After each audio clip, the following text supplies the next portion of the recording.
The oldest and earliest gods were unambiguously female. Well, they would be. The cycle of life in the forest and the fields, among the plants and the animals, shows clearly that the generative power in our world is not male, but female. So, when patriarchal religions came in, the old goddess was seen as a threat. She was denigrated, scorned, suppressed, even ridiculed. But it didn't work. Wherever people looked, she was there. And since she wouldn't go away, she had to be absorbed instead. But who has absorbed whom? In the Roman Catholic world, the dominant figure is Mary.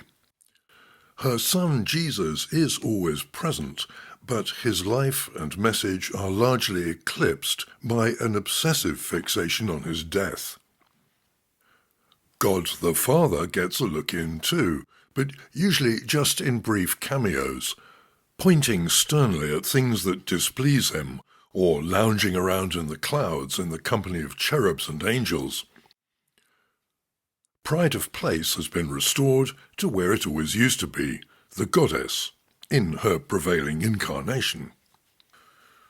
Mary can seem a bit insipid for a goddess, a bit passive, but that's when she's in compassion mode, comforting those who come to her in distress. More often her icons show her as a mother, in generally naturalistic attitudes, looking and behaving much as human mothers do. Sometimes she even looks quite cheerful.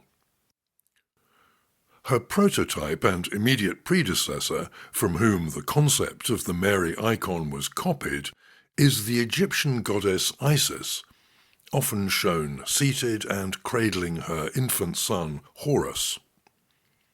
Egyptian deities and royal figures tend to look regal rather than naturalistic. Their statues and images are more angular, rigid, remote and otherworldly. Isis appears in the same way, that ramrod straight back, the limbs all straight lines and right angles.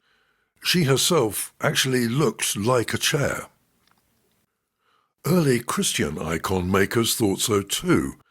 They used that same rigid chair style in many representations of Mary, like this one over the west doorway of the cathedral at Chartres.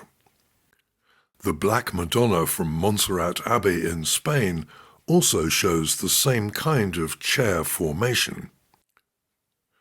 And it is from here that we get the image of a king sitting on his throne, just like the divine child on his goddess mother's lap. In practical terms, he rules the kingdom, but his authority comes from her. The king himself is mortal. When he dies, a new king takes his place. But the goddess never dies. She is eternal. She is the throne.